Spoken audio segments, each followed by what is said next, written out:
బస్సులు ఏమన్నా కాంగ్రెస్ పార్టీ వచ్చిన తర్వాత బస్సులు తీసేసిందా, పెంచిందా?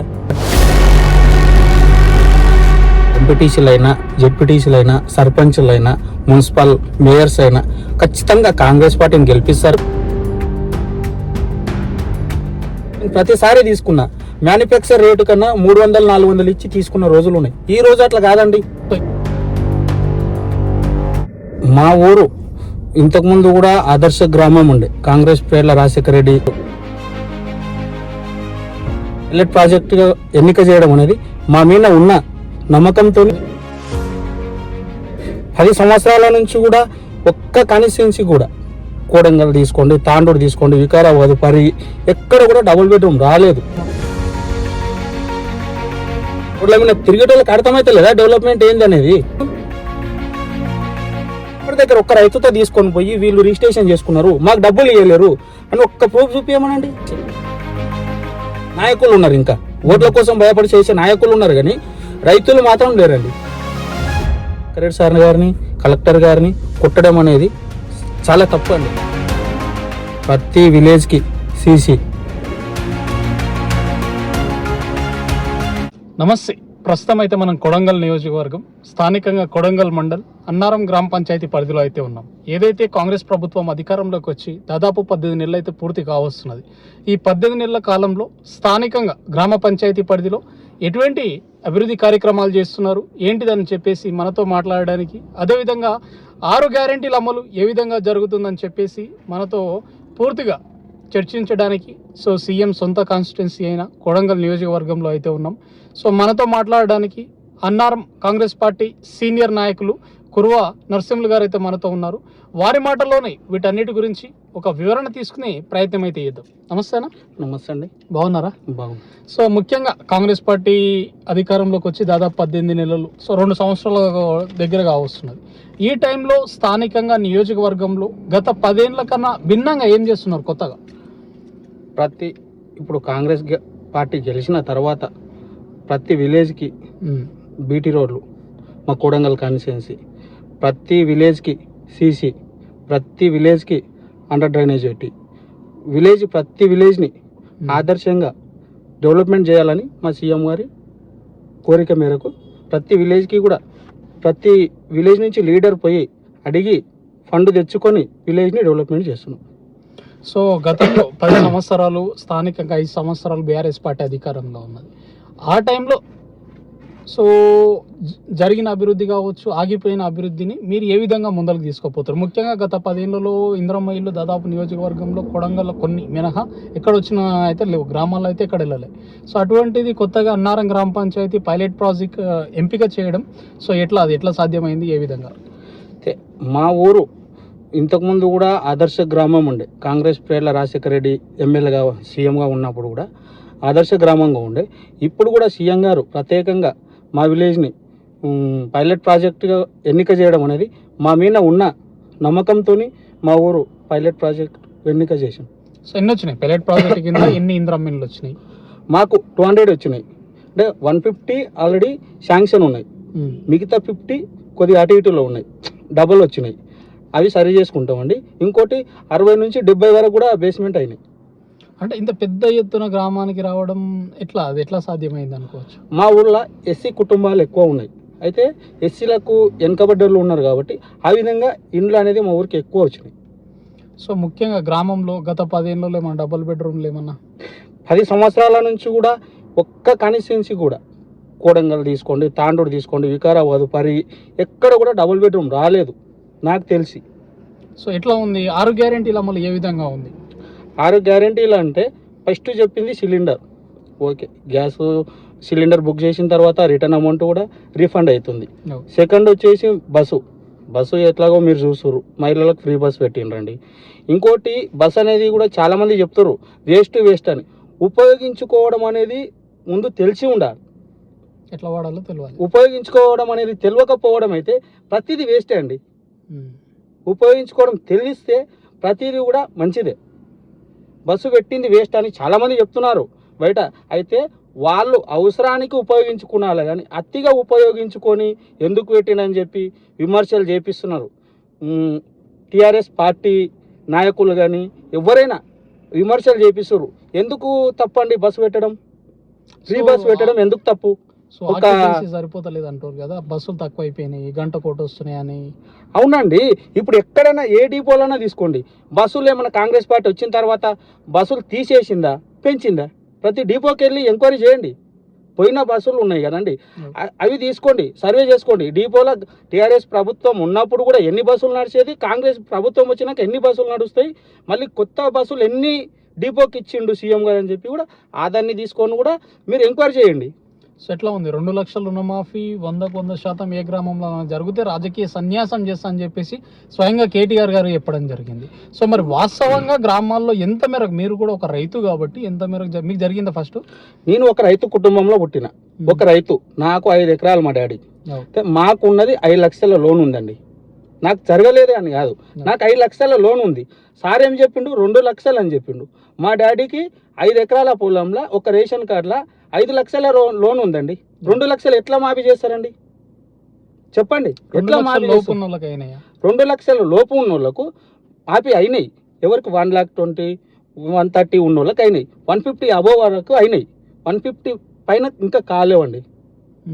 సో దాదాపు ఏదైతే 1 లాక్ వరకు ఉన్న వాళ్ళకి అయినాయి. 1 లాక్ ఉన్న వాళ్ళకి 100% క్లియర్గా అయిపోయింది. అన్నారం గ్రామ పంచాయతీ, అన్నారం గ్రామ పంచాయతీలని గత ప్రభుత్వం కూడా చెప్పింది ఎన్నికల సమయంలో.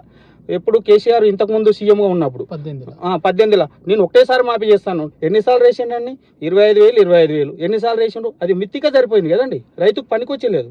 ఇప్పుడు సీఎం సాబ్ గారు అట్లా చేయలేదు కదా రేవంత్ రెడ్డి. ముఖ్యంగా కొడంగల్ నియోజకవర్గంలో రోడ్లు తప్ప ఏమైతే లేవు అభివృద్ధి అని చెప్పేసి మాట్లాడుతూ ఉన్నారు. సో దాన్ని ఏమంటారు మీరు? అవునండి, రోడ్లు తప్ప ఏమైతలేవు అంటే రోడ్ల మీద తిరిగేటోళ్ళకు అర్థమవుతుంది. రోడ్లు తింటామా ఏం చేస్తాం అనే విధంగా కూడా మాట్లాడుతూ ఉన్నారు. అవును, అదే మాట్లాడుతున్నాం. ఇప్పుడు రోడ్ల మీద తిరిగేటోళ్ళకి అర్థమైతలేదా డెవలప్మెంట్ ఏంది అనేది? సో ఇప్పుడే ఒక బీఆర్ఎస్ పార్టీ నాయకుని తీస్తే కూడా రోడ్లు తప్ప ఏం లేదు, రోడ్లు తింటామా ఏం చేసుకుంటాం? అవును, రహదారులు అనేది మనకు ప్రతి ఒక్కరికి అవసరం అండి. కొడంగల్ ఇంతకుముందు మనకు అంటే అవసరానికి మించి కూడా ఒక చిన్న గ్రామ పంచాయతీకి డబల్ రోడ్ వేయాల్సిన అవసరం లేదు, ఒక ఊరికి 4 రోడ్ వేయాల్సిన, అంత పెద్ద పెద్ద హైవేకి ఉన్నంత రోడ్లు ఎందుకు వేస్తున్నారు? అవునండి, కరీంనగర్ పోదామండి. కరీంనగర్ పోయినప్పుడు సిద్దిపేట, సిరిసిల్ల, గజ్వేల్ అండి. నేను ప్రత్యేకంగా గజ్వేల్ 2014లో కూడా ఉన్నా అండి. అక్కడ రోడ్లు ఎట్లున్నాయి, ఇప్పుడు కేసీఆర్ సీఎం అయిన తర్వాత రోడ్లు ఎట్లున్నాయి, ఉదాహరణ అక్కడ వెళ్దామండి. విమర్శలు చేసేటప్పుడు వాటిని రోల్ మోడల్ గా తీసుకొని మీరు డెవలప్ చేస్తారు అనుకోవచ్చు అండి, తప్పేం లేదు. ఒక సీఎం కాన్స్టిట్యున్సీ డెవలప్మెంట్ చేయడంలో తప్పని కాదు. సీఎం కాన్స్టిట్యున్సీతో పాటు ప్రతి నియోజకవర్గం కూడా డెవలప్మెంట్ కావాలని మా కోరిక. ఎందుకంటే మన తెలంగాణలో ఎక్కడైనా ఉండండి, ప్రతి నియోజకవర్గం డెవలప్మెంట్ కావాలి. సో ముఖ్యంగా ఏదైతే కొడంగల్ నారాయణపేట ఎత్తిపోతల పథకం కావచ్చు, అదేవిధంగా లఘుచర్ల ఇటువంటి అన్న భూములు పేద రైతుల నుంచి లాక్కుంటున్నారు అని చెప్పేసి అనేక ఆరోపణలు కూడా వస్తున్నాయి. మరి వాస్తవంగా వీటి వెనుక ఎవరున్నారు, ఎందుకు చేస్తారు, ఏం కథ? వీటి వెనకాల యాక్చువల్గా చెప్పాలంటే టీఆర్ఎస్ పార్టీ నాయకులు ఉన్నారండి. ఒక్క నాయకుని దగ్గర లాక్కున్నారని డాక్యుమెంట్ చూపించారండి. ఒక్క నాయకుని దగ్గర తీసుకొని పోయి ఒక్క రైతుతో కూడా తీసుకొని పోయి ఎంఆర్ఓ ఆఫీస్లో రిజిస్ట్రేషన్ చేసుకున్నట్లు చూపించారండి. వీళ్ళు ఆరోపణలు చేస్తారు కానీ కరెక్ట్ చూపియండి. రాజకీయ లబ్ధి కోసం చేస్తున్నారు. అవును, రాజకీయ లబ్ధి కోసమే 100% చెప్తున్నాను. ఎవరి దగ్గర ఒక్క రైతుతో తీసుకొని పోయి వీళ్ళు రిజిస్ట్రేషన్ చేసుకున్నారు, మాకు డబ్బులు ఇవ్వలేరు అని ఒక్క ప్రూఫ్ చూపించమనండి. ఇప్పుడు ప్రజెంట్ ఎంఆర్ఓ ఆఫీసే కదా నేను నడిచేది, ఎంఆర్ఓ ఆఫీస్లో చూపించమనండి. వీళ్ళని లాక్కుంటే అంటే వాళ్ళు తంబు పెడితేనే కదా భూమి మన పైకి ట్రాన్సాక్షన్ అయ్యేది. సో బలవంతంగా బెదిరిస్తే ఈ రోజుల్లో చేస్తారండి. నేను మిమ్మల్ని కూడా బెదిరిస్తా, చేస్తారా మీరు? సో అవతల బలం లేని వాళ్ళు అరే ఉండండి, సీఎం కాన్స్టిట్యున్సీ కదా. నేను ఓపెన్గా చెప్తున్నా, ఎవరన్నా ఉండనండి. భయపెడితే భయపడి చేసే విధానంలో రైతులు లేరండి. నాయకులు ఉన్నారు, ఇంకా ఓట్ల కోసం భయపడి చేసే నాయకులు ఉన్నారు, కానీ రైతులు మాత్రం లేరండి. వాళ్ళు డబ్బులు ఇస్తేనే 100% వచ్చి రిజిస్ట్రేషన్ చేస్తారు. మరి లఘుచర్లలో ఏదైతే వెంకటరెడ్డిని గారిని కొట్టడం కానీ, కలెక్టర్ పైకి దాడి చేసే ప్రయత్నం కానీ, ఇవన్నీ మరి ఎందుకు జరిగినాయి అంటారు? నేను రైతులు అనేది అక్కడ చేయాలని చెప్పి 100% రైతులది కాదండి. అది టీఆర్ఎస్ పార్టీ ఉంది కదా, వాళ్ళు చేసిన తప్పిదం కాబట్టే వాళ్ళు వెంకరెడ్డి సార్ గారిని, కలెక్టర్ గారిని కొట్టడం అనేది చాలా తప్పు అండి. అది చట్టపరంగా చాలా తప్పు. అది కొట్టొద్దు. మనకు డెవలప్మెంట్ గురించి మాట్లాడడానికి వచ్చిండు సారు, అది మాట్లాడలే. లేకపోతే ఏదైనా ఉంటే ప్రాబ్లం చెప్పాలే, కానీ వాళ్ళని కొట్టడం ఏంటండి? ఒక కలెక్టర్ని కొట్టడం అనేది, ఒక ఆఫీసర్ని కొట్టడం అనేది తప్పండి. సో ఏదైతే కాడ వచ్చిన తర్వాత కొడంగల్ ఏరియా డెవలప్మెంట్ అథారిటీ వచ్చిన తర్వాత డెవలప్మెంట్ విషయంలో సో అంటే సీఎం లేకపోయినా కానీ డెవలప్మెంట్ అవుతుంది, అంటే ఇక్కడ లేకపోయినా మొత్తం రాష్ట్రం చూసుకోవాల్సిన అవసరం ఉంటుంది కాబట్టి సో డెవలప్మెంట్ ముందరికి వెళ్తుంది. ఏ అవసరం వచ్చినా కాడని టచ్ చేసి అనుకోవచ్చా? 100% అండి. సీఎం ఇంతకుముందు ఉన్న సీఎం కూడా కేసీఆర్ కూడా ఒక ఇన్ఛార్జిగా పెట్టే సీఎం అయిన తర్వాత కూడా ఆయన కూడా గజ్వేల్కి ఒక ఇన్ఛార్జిగా పెట్టే నడిపించారండి. ఇప్పుడు కూడా మా సార్ కూడా ఇన్ఛార్జిగానే నడిపిస్తున్నారండి. ఈ సీఎం అయినప్పుడు ఒక నియోజకవర్గానికి సంబంధించిన వాడు కాదు కదా, రాష్ట్ర వ్యాప్తంగా చేయాల్సి ఉంటుంది. అదేవిధంగా కొంతమంది ఏంటంటే కాంగ్రెస్ పార్టీ లీడర్లు ఇందిరమ్మ ఇల్లు కేవలం కాంగ్రెస్ పార్టీ కార్యకర్తలకే ఇస్తున్నారు, ఏదైనా ఫండ్స్ విషయంలో కావచ్చు ఏం చేయాలన్నా కాంగ్రెస్ పార్టీ కార్యకర్తలకే ఇస్తున్నారు అంటున్నారు. అవునండి, ఇప్పుడు కాంగ్రెస్ పార్టీ కార్యకర్తలకు ఇస్తున్నారు అని చెప్పి మీకు చెప్పారు. ఇదే మా ఊర్లో కూడా చూపిస్తండి. కాంగ్రెస్ పార్టీ కార్యకర్తలు కాదండి, ఎవరు లబ్ధిదారు ఉన్నాడో వానికి ఇస్తుండ్రండి. కాంగ్రెస్ పార్టీ కార్యకర్తలకు ఎందుకండి ఇండ్లు? ఉన్నోళ్ళకి అవసరం లేదండి, లేనోళ్ళకి ఇస్తుర్రు. సో అన్నారంలో అయితే పార్టీలకు అతీతంగా నిజమైన లబ్ధిదారులకు ఇచ్చారు. నిజమైన లబ్ధిదారులకు ఇచ్చినా మీరు పోయి ఎంక్వైరీ కూడా చేసుకోండి. నేను ఏదైనా మాట్లాడినట్లుంటే ఆ మాటకు రిటర్న్ మాట్లాడండి, నేను రిటర్న్ కౌంటర్ ఇస్తాను మీకు. మా ఊరి లోపల జరిగింది. సో అన్నారం వరకు అయితే ఇటువంటి రాజకీయానికి సంబంధించిన సంఘటనలు అయితే ఇక్కడ జరగాలి, ఎక్కడ జరగలేదండి. వాళ్ళు లబ్ధిదారులు ఉన్నారంటే, నిజమైన లబ్ధిదారులు ఉన్నారంటే వాళ్ళని 100% ఇల్లు యాక్సెప్ట్ చేశారు.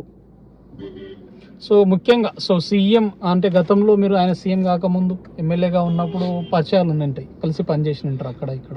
సో ఇప్పుడు గెలిచిన తర్వాత కూడా కలిసే ప్రయత్నం చేసి ఉంటారు. అప్పటికి ఇప్పటికి ఏమైనా మార్పు ఎవరి దగ్గర? మా సీఎం గారి దగ్గర. సో ఏమైనా పోయిందాడే నర్సింహులు అంటాడా, ఎట్లా ఏ విధంగా ట్రీట్ చేస్తుంటాడు, ఏం కదా సార్? ఇప్పుడు అప్పటికన్నా ఇంకా ఇప్పుడు ఎక్కువ అందరితో కలుస్తుండండి. మా కొడంగల్ కాన్స్టిట్యున్సీ కాకపోయినా ప్రతి కాన్స్టిట్యున్సీకి వెళ్ళి పోయినా వాళ్ళందరితో కలుస్తుండు. మా కొడంగల్లో కూడా ప్రత్యేకంగా అందరు కలుస్తుండండి. గత సీఎం చెప్పండి ఎన్నిసార్లు మంత్రులకు కలిసింది ఉన్నది? సామాన్య కార్యకర్తలకు సామాన్య లీడర్ పక్కన పెట్టండి, మంత్రులకు కలిసిండా, ఎమ్మెల్యేలకు కలిసిండా, ఎవరికైనా కలిసిండ గత సీఎం? మా సారు రోజుకు 24 గంటల ఎన్ని గంటలు పని చేస్తున్నా అనేది ప్రజలే నిర్ణయించుకోవాలి. అంటే ఈ అభివృద్ధిని చూసి నెక్స్ట్ రాబోయే లోకల్ బాడీ ఎలక్షన్లలో అంటే ఒక జడ్జిమెంట్ రాబోతుంది అనుకోవచ్చా? అంటే మీరు నిజంగా అలా అభివృద్ధి చేసినట్లుంటే నెక్స్ట్ వాళ్ళు ఓటింగ్లో చూపిస్తారు మీ అభివృద్ధికి మార్క్స్ అనేటివి, లేదంటే మెజార్టీ స్థానాలు తగ్గించే ప్రయత్నం చేస్తారు. ఖచ్చితంగా కాంగ్రెస్ పార్టీ అభివృద్ధిని తీసుకొని కాంగ్రెస్ పార్టీ ఎంపీటీసీలైనా జెడ్పీటీసీలైనా సర్పంచ్లైనా మున్సిపల్ మేయర్స్ అయినా ఖచ్చితంగా కాంగ్రెస్ పార్టీని గెలిపిస్తారని జనాలు ఆ నమ్మకం నాకు ఉన్నదండి. కొంచెం గ్రామాల్లో ఏమంటున్నారంటే రేవంత్ రెడ్డి గారు ఉన్నప్పుడు మాకు ఎప్పుడు అందుబాటులో ఉండేటోడు. సో ఆయన ఎప్పుడైనా వచ్చినా సరే కానీ అన్ని విలేజ్లు టచ్ చేసుకుంటూ వెళ్తాడు. ఫర్ ఎగ్జాంపుల్ మామనార్ నుంచి మద్దూరు వెళ్తున్నాడు అంటే కోస్గి నుంచి, సో కోస్గి మధ్యలో వచ్చే గుండుమల్ కానీ ఇటువంటి ఊర్లను టచ్ చేసుకుంటూ బయటకు వచ్చి మనసులో ఏదైనా ఉన్నా ఆపి వెళ్ళిపోతుంటాడు. కానీ ఆయన లేనప్పుడు ఆయన లోటు కనిపిస్తూ ఉంది. ఇన్ఛార్జ్ ఎవరైనా ఉన్నా కూడా అంత మెత్తంలో ఆయన చేసినంతగా చేస్తలేరంటారు అంటున్నారు అందుబాటులో.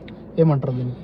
నేను ఒకటే చెప్తున్నా అండి, సార్ ఉన్నాడా లేదా అని కాదు, నీకు పోయినప్పుడు నీ పని చేస్తుండరా లేదా అని ముఖ్యం. ఇప్పుడు సార్ అందరికి కలుస్తాడండి, ఒక సీఎం అందరికి అందుబాటులో ఉంటాడు. స్థానికంగా ఇన్ఛార్జ్లకు ఇచ్చినారు కదా, వాళ్ళు అట్లా వర్క్ చేస్తున్నారు, అది అందుబాటులో ఉండి అందరికి పని చేస్తున్నారు కాబట్టి ఈ రోజు కొడంగల్ అభివృద్ధికి ముందుకు పోతుంది. ఇప్పుడు వాళ్ళ సోదరుడే ఇన్ఛార్జ్ ఇచ్చినట్టున్నారు కదా. సో ఫర్ ఎగ్జాంపుల్ మీ కార్యకర్తలకి మీ గ్రామానికి ఏదైనా ఇబ్బంది వచ్చినప్పుడు సో రెస్పాండ్ అవుతారు, 100% రెస్పాండ్ అవుతారు. ఎందు గురించి వచ్చిర్రు ఏంది అని చెప్పి అనుకొని పని తెలుసుకుంటాడు. ఏదైనా డెవలప్మెంట్ విషయానికి వస్తే ఆ డెవలప్మెంట్ ఏందో చూడని చెప్పి కాడ స్పెషల్ ఆఫీసర్కి చెప్పి ఆ ఫండ్. అయితే ముఖ్యంగా యూరియాకి సంబంధించి రాష్ట్ర వ్యాప్తంగా రైతులు చాలా ఇబ్బందికర పరిణామాలు అయితే ఎదుర్కొంటున్నారు. సో మరి దీన్ని సాల్వ్ చేయడంలో కాంగ్రెస్ పార్టీ విఫలమైందని చెప్పేసి కూడా బీఆర్ఎస్ పార్టీ కానీ అటు బీజేపీ పార్టీ కానీ విమర్శలు గుప్పిస్తున్నాయి. నిజంగా వాస్తవంగా ఏం జరుగుతూ ఉంది? యూరియా అనేది సెంట్రల్ గవర్నమెంట్ స్టాక్ ఇచ్చేదండి. అయితే సెంట్రల్ గవర్నమెంట్ స్టాక్ మనకు కక్షపూరితంగా లోకల్ బాడీ ఎలక్షన్లు ఉన్నాయి, ప్రభుత్వాన్ని బదలాం చేయాలనే ప్రక్రియగా వాళ్ళు స్టాక్ తక్కువ చేసి ఇవ్వడం ఒకటి. ఇంకొకటి యుద్ధాలు జరుగుతున్నాయండి, అది దాని ప్రభావం కూడా కొద్దిగా ఉన్నదండి. మనం మొన్న రఘునందన్ రావు కూడా చెప్పిండు, బీజేపీ ఎంపీ కిషన్ రెడ్డి గారు కూడా చెప్పారు. ఈ విషయం మీద కూడా మన ప్రియాంక గాంధీ కూడా మొన్న పార్లమెంట్లో ధర్నాలు చేయడం కూడా జరిగిందండి. అంటే ఈ దాన్ని జనాల లోపలికి తీసుకెళ్ళలేకపోతుర్రేమో కాంగ్రెస్ పార్టీ. నిజంగా ఇది సెంట్రల్ గవర్నమెంట్ నుంచి వచ్చే సమస్య అని చెప్పేసి తీసుకెళ్ళలేకపోతుర్రేమని నేను అభిప్రాయపడతాను. లేదండి, ఇప్పుడు ఇప్పుడు జనాలకు స్టేట్ గవర్నమెంట్ ఇస్తుందో సెంట్రల్ గవర్నమెంట్ తోటి తక్కువ పరిచయాలు ఉంటాయి జనాలకు. అవునండి. ఏమున్నా సీఎం, ఎమ్మెల్యే, సర్పంచ్ వీళ్ళు మాత్రమే ఇద్దరు. స్టేట్ వరకే తెలిసి ఉంటారండి. సో విఫలమవుతుందేమో అనుకుని నేను అనుకుంటున్నా కాంగ్రెస్ పార్టీ. నేనేమంటున్నాండి, స్టేట్ గవర్నమెంట్ బదలాం చేయాలని చెప్పి సెంట్రల్ గవర్నమెంట్ కూడా కంకణం కట్టుకుందండి.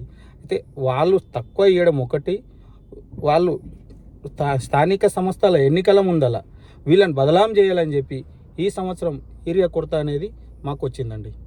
సో బీఆర్ఎస్ బీజేపీ కలిసి కాంగ్రెస్ని ఇబ్బంది పెట్టే ప్రయత్నాలు చేస్తున్నాయి. 100% అండి. మొన్న బీఆర్ఎస్ గారండి ఎంపీలు వాళ్ళు కొన్ని తావుల నామినేషన్ కూడా వేయలేరండి, కలిసి పని చేసారు. కొన్ని తావుల ఏజెంట్లు కూడా లేరండి బూతులలో. బీఆర్ఎస్ ఏజెంట్లు కూడా లేరు కొన్ని వార్డులలో. సో మేము గెలవకపోయినా పర్లేదు కానీ కాంగ్రెస్ గెలవద్దు, అట్లా వాళ్ళని నాశనం చేయాలని చెప్పేసి వాళ్ళ అభిప్రాయంతో కూడా కొన్ని విలేజ్లలో బూతులలో కూడా ఏజెంట్లు కూడా లేరు. కనీసం బూత్ ఏజెంట్లను కూడా కనీసం వాళ్ళు పెట్టలేకపోయారు. అంటే వాళ్ళ అండర్స్టాండింగ్ అయిపోయారండి లోపల. ఇదైతే ముఖ్యంగా యూరియాకి సంబంధించి రాష్ట్ర వ్యాప్తంగా రైతులు చాలా ఇబ్బందికర పరిణామాలు అయితే ఎదుర్కొంటున్నారు. సో మరి దీన్ని సాల్వ్ చేయడంలో కాంగ్రెస్ పార్టీ విఫలమైందని చెప్పేసి కూడా బీఆర్ఎస్ పార్టీ కానీ అటు బీజేపీ పార్టీ కానీ విమర్శలు గుప్పిస్తున్నాయి. నిజంగా వాస్తవంగా ఏం జరుగుతూ ఉంది? యూరియా అనేది సెంట్రల్ గవర్నమెంట్ స్టాక్ ఇచ్చేదండి.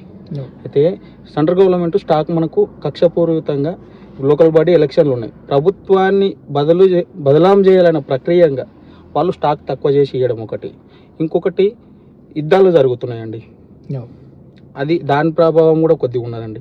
మనం మొన్న రఘునందన్ రావు కూడా చెప్పిండు, బీజేపీ ఎంపీ కిషన్ రెడ్డి గారు కూడా చెప్పారు. ఈ విషయం మీద కూడా మన ప్రియాంక గాంధీ కూడా మన పార్లమెంట్లో ధర్నాలు చేయడం కూడా జరిగిందండి.